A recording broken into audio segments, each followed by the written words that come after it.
Whisk together soy sauce, rice wine vinegar, garlic, ginger, and honey. This Asian-inspired marinade gives the salmon fillets a perfect flavor. Pour the marinade into a large baking dish. Place the salmon in the marinade. Marinate the fish for 30 minutes. Place the noodles in a large bowl and cover adequately with boiling water. Top the salmon with the half-blood orange slices. Roast the salmon at 400 degrees for 12 to 15 minutes. Heat peanut oil in a large skillet. Add the carrots and cook, stirring often, for 1 minute.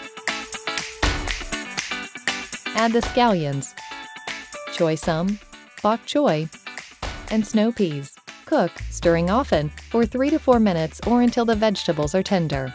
Toss the noodles with the vegetables until well combined. Stir the reserved marinade into the skillet. Continue to stir the noodles and vegetables for 3 to 4 minutes or until the liquid is absorbed.